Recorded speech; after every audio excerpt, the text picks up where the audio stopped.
All right, about 5 hours ago, FX Airguns just announced that the FX Impact Mk4 or the FX M4 is finally here.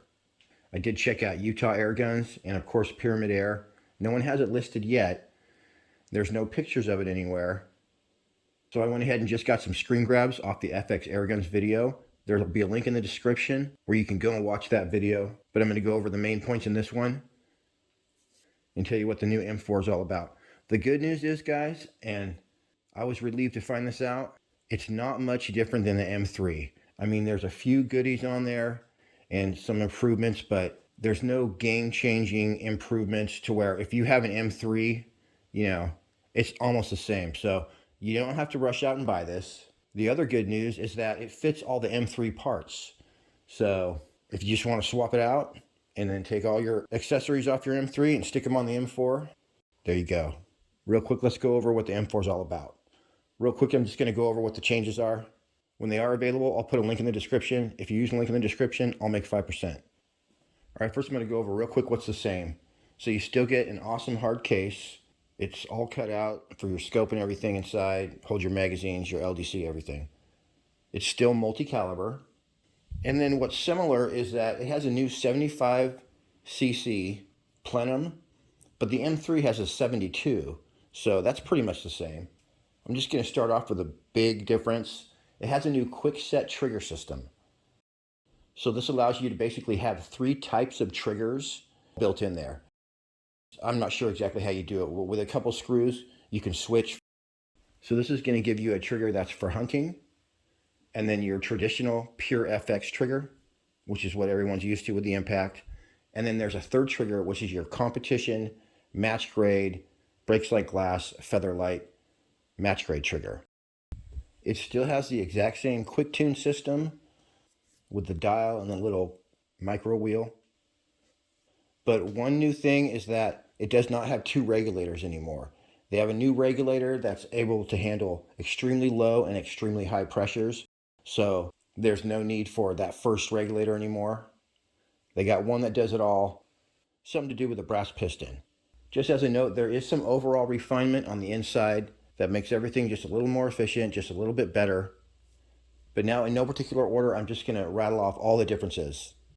It's got a new top rail that basically ties the front and the back of the rifle together for increased rigidity overall. And they machined a dovetail into it, so you actually have a 30 MOA declined scope rail, and you can slide it back and forth. So sometimes for night vision optics, you put your eye right up to it, just slide that baby right on back.